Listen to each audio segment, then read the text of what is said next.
Tanggapan dari pasangan calon nomor urut 2 ini calon nomor 1 terhadap visi dan misi pasangan nomor urut 2. 5 menit Pak Kolik dan juga untuk Pak Brio untuk menanggapi apa yang visi-misi yang disampaikan oleh pasangan nomor urut 2 tadi. Monggo kita hitung 5 menit dari sekarang.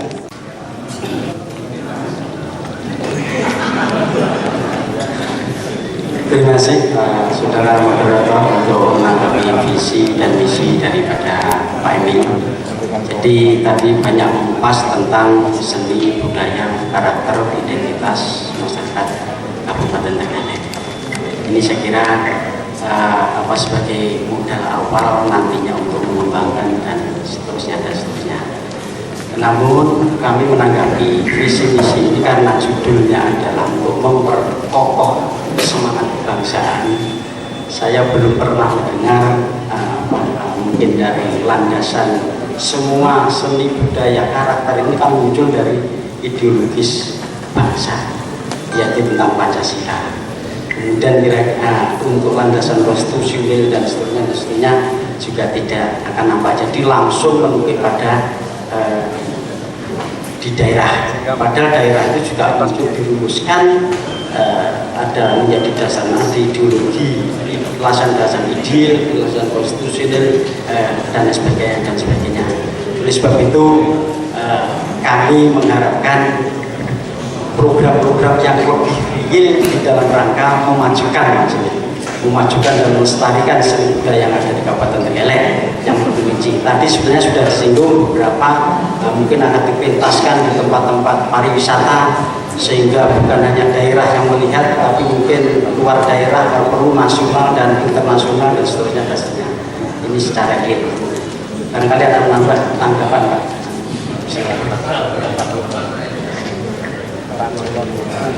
Ya, tadi di dalam penyampaian dikatakan dan bahkan mengambil contoh Mahatma Gandhi, tokoh dari India. Saya bisa menghargai dan bisa mengerti pandangan Mas Emil, karena memang Mas Emil dari kecil dan besar di Jakarta ya, sehingga dalam posisi ini tidak tahu bahwa di Trenggalek ini ada tokoh lebih sekaliber Mahatma Gandhi. Tokoh ini lahir jauh dari zaman kerajaan Majapahit. Pada saat kerajaan Majapahit runtuh pelarian, maka itu menjadi pahlawan Trenggalek, yaitu pahlawan pertanian, yaitu Pangeran Haryo Winaksowa.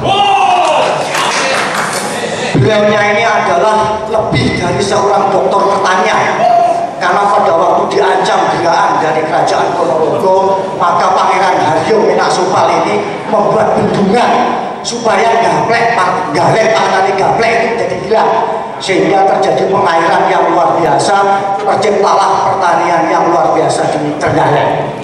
Itu tokoh yang lebih sekaliber daripada Mahatma Gandhi. Kemudian di era perjalanan sejarah pada saat perjuangan zaman Belanda, setelah era zaman kerajaan, di Trenggalek juga punya tokoh yang luar biasa. Bahkan dia ini menjadi contoh. Kalau tadi dikatakan ada kontrak dengan KPK supaya pemerintah itu bersih, jauh dari korupsi. Sebenarnya tokoh Trenggalek itu lebih dari KPK. Bahkan beliaunya itu diberi jabatan jenderal pun tidak mau, dan dicari pun hilang sampai sekarang. Yaitu siapa? Saya yakin semua sudah tahu, yaitu Supriyadi. Itu adalah dua tokoh legenda Trenggalek yang sejarah, yang dalam catatan sejarah real memang ada. Itu mungkin tambahan, hanya sebagai tambahan wawasan ini Mas Emil sama Mas Ipin. Tapi apapun bentuknya juga ini untuk menghilangkan, karena tadi di dalam wawasan, di dalam penyampaian misi dikatakan bahwa Trenggalek bukan sebuah kebanggaan dan harus dibuat kebangga. Maka jujur aja sebenarnya Trenggalek itu adalah daerah yang membanggakan. Trenggalek dengan daerah yang pegunungan ternyata juga menyimpan banyak potensi. Pahlawan nasional kita punya, legenda kita punya, juga kesenian pun kita itu juga punya. Karena itu mudah-mudahan nanti semua mencoblos saya, maka saya ingin membuat Trenggalek tidak kalah dengan Ponorogo. Jaranan Galek itu harus dijadikan ikon Trenggalek, jangan reok Ponorogo, tapi jaranan Trenggalek, karena kita ini punya dua versi yang tidak dimiliki oleh daerah lain, yaitu Pegon sama Sintirewe.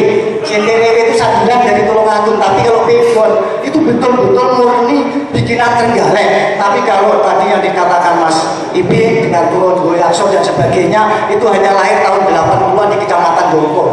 Tapi yang asli itu jangan itu adalah Pegon untuk Trenggalek. Nah, kalau ada Sintirewe itu hanya sebagai beban dari Tulungagung. Karena itu nanti harus kita jadikan ikon. Baik, terima kasih.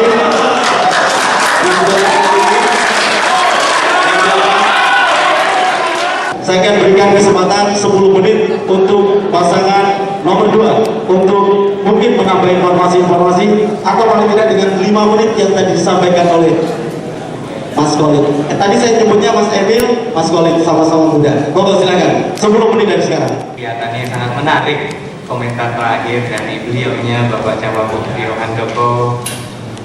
Jadi kita ini kan bicara budaya. Ada budaya santun, ada budaya tepos liro, dan tadi dia kita jabarkan secara sangat spesifik budaya-budaya yang diwariskan oleh leluhur kita dan harus kita kembangkan untuk membangun SDM yang berkualitas di Trenggalek. Nah, satu lagi kayaknya saya muncul budaya baru itu ya, yang bukan budaya baru tapi ada satu yang terlewat, yaitu satu budaya rasional, yaitu memberikan jawaban sesuai dengan porsinya. Dan di sini kelihatannya budaya rasional ini harus saya kasih contoh, yaitu sebagaimana jawaban beliau yang ternyata tidak nyambung dengan apa yang sebenarnya kami amalkan. Kami memberikan contoh mengenai Mahatma Gandhi itu dalam konteks bagaimana budaya dan kebangsaan itu sebenarnya saling kait-mengkait. Kenapa dia bikin baju sendiri, budaya Swadesi, budaya mencipta. Langsung saya kaitkan dengan tokoh nasional proklamator kemerdekaan Republik Indonesia, Bapak Soekarno. Kami sampaikan bahwa berdikari. Ya, itulah konsep kebangsaan. Menjawab juga apa yang disampaikan oleh beliaunya Bapak calon Bupati Pak Kolit, bahwa kok nggak ada bentuk kebangsaan programnya. Ya ada. Pada saat kami bicara bangsaan dan budaya terikat, ya, bahwa sebenarnya kebangsaan itulah yang akan membuat kita lebih ingin melestarikan dan mengembangkan budaya. Bineka Tunggal Ika. Di sisi lain, kebangsaan akan lebih bermakna manakala kita menjadi manusia yang berbudaya.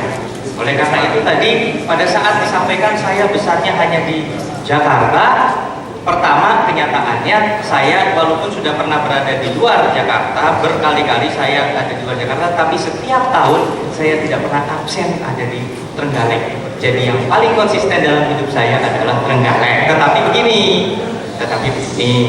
tadi jadi diungkapkan bahwa karena nggak paham Trenggalek makanya ngomong Mahatma Gandhi, itu salah besar. Itulah yang namanya tidak berbudaya rasional, tidak nyambung. Nah, yang kedua kita bicara mengenai Pak Supriyadi, jenderal itu yang bilang, yang pernah disebut oleh Pak Karno katanya waktu itu.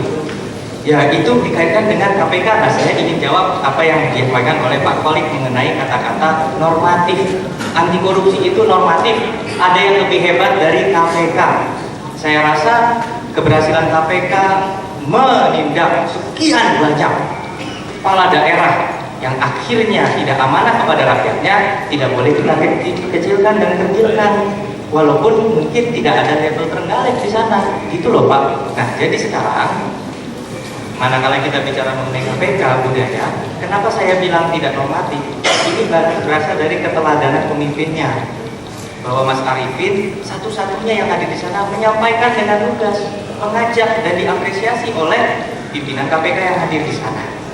Dan justru teladannya adalah kita jangan meninggalkan acara sepenting itu di tengah jalan. Itulah teladan kepemimpinan, bukan normatif. Jadi itu mudah-mudahan menjawab apa yang disampaikan tadi.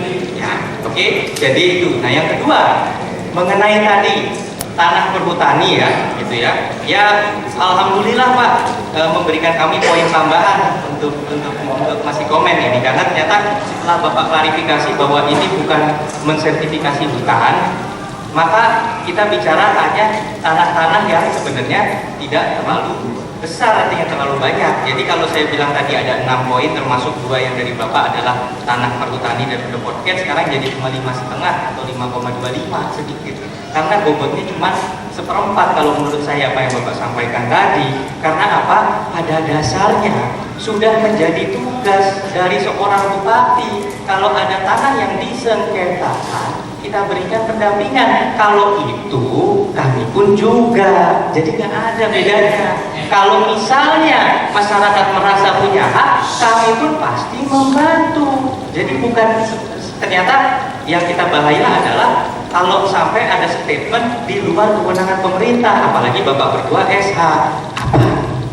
Bahwa akan memberikan payung hukum. Payung hukum daerah itu cuma perbuk atau perda. Bagaimana bisa memberikan hak atas tanah? Itu harus hati-hati, Pak. Bapak notaris. Kalau saya datang bawa perbuk, bisa Bapak kasih saya tanah sertifikat apa enggak? Kan gitu. Jadi intinya kita tidak boleh menjanjikan sesuatu yang menyesatkan kepada masyarakat. Nah ini kenapa pemirsa semua yang menonton acara ini dan yang nanti melihat acara ini, saya dan Mas Arifin diberikan stigma.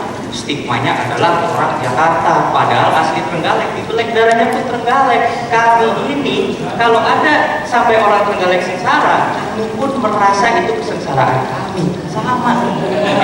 Nah, oleh karena itu, kesempatan ini kami perlu menjelaskan secara gamblang di dalam debat publik ini. Kalau ada hal-hal yang sebenarnya menyesatkan pandangan pemilih, memberikan kesan bahwa tanah semua akan bisa diberikan kepada rakyat, padahal sebenarnya porsinya pemerintah hanya sekedar menjembatani. Tadi seperti disampaikan beliau, itu kalau menjembatani, itu pun kami juga. Jadi nggak ada bedanya. Malah artinya Bapak hanya menjawab 1/4 atau 10% dari masalah yang sebenarnya. Bagaimana hutan dikelola untuk rakyat. Itulah yang kami dorong, hutan untuk rakyat, rakyat ada bersama hutan, dan rakyat ada maka hutan lestari. Itulah budaya cinta lingkungan hidup. Jadi itu yang benar-benar kita dorong. Yang jadi bahaya tadi pada saat bicara payung hukum tadi, itu menyesatkan, jadi 2 kali menyesatkannya, memberikan kesan akan bisa mensertifikatkan tanah, bukan semuanya, ternyata hanya menjembatani yang sebagian kecil, dan juga memberikan payung hukum yang sebenarnya alas hukumnya di mana gitu. Undang-undang agraria iya, tapi perbuk dan perda bisa membantu apa untuk memberikan hak atas tanah? Kalau menjembatani kami juga. Silakan Mas Arifin. Terima kasih. Jadi disinggung oleh Pak Kolik bahwa kita tidak menetapkan landasan kita berbicara menetapkan visi misi apa. Saya pikir begini, Pak Kolik, mohon maaf, dengan saya tadi menyitir apa yang disampaikan oleh Bung Karno, pidatonya 1 Juni 1945, seharusnya Bapak sudah bisa mengasosiasikan itu adalah lahirnya Pancasila.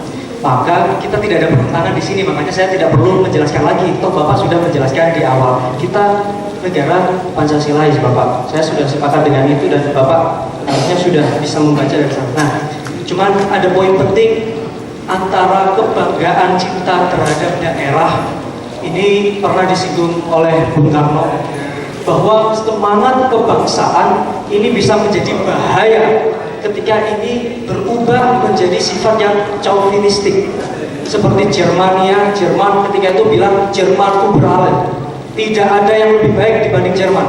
Nah ini yang saya takutkan terjadi pada kita karena Bapak Khalid tadi bilang, saya juga sepakat, kita ini negara kesatuan, artinya sambung menyambung menjadi satu. Bukan kita mau besar mengalahkan yang lain.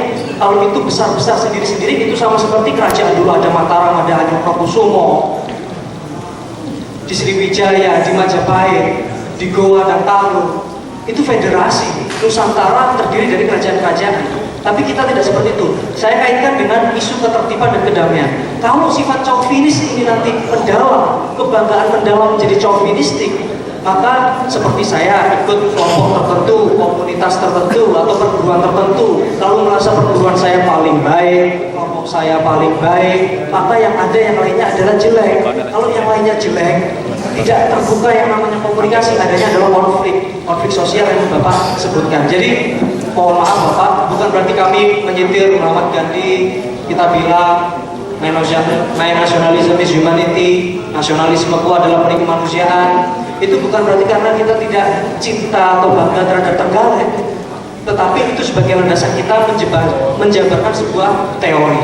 Jadi Bapak harus bisa membedakan itu, dan sekali lagi saya tegaskan di sini bahwa kita harus bangga, kita harus cinta, harus sampai ke sumsum, harus sampai ke tulang rusuk, tulang belulang kita, bahwa cinta Trenggalek itu harus. Tapi sekali lagi jangan sampai itu keblinger, jangan sampai menjadi chauvinis, jangan sampai hanya membanggakan diri kita sendiri, tapi memicingkan mata untuk hal-hal yang lain yang itu tidak Trenggalek. Ini sangat berbahaya karena sekali lagi kita negara kesatuan, tidak ada Indonesia kalau tidak ada Trenggalek, dan Trenggalek itulah Indonesia. Terima kasih. Masih ada waktu? Mungkin memanfaatkan? Ya, yang terakhir terkait anti korupsi itu terkait dengan ada satu nerimo ini mandum, artinya budaya hidup sesuai dengan yang kita dapat.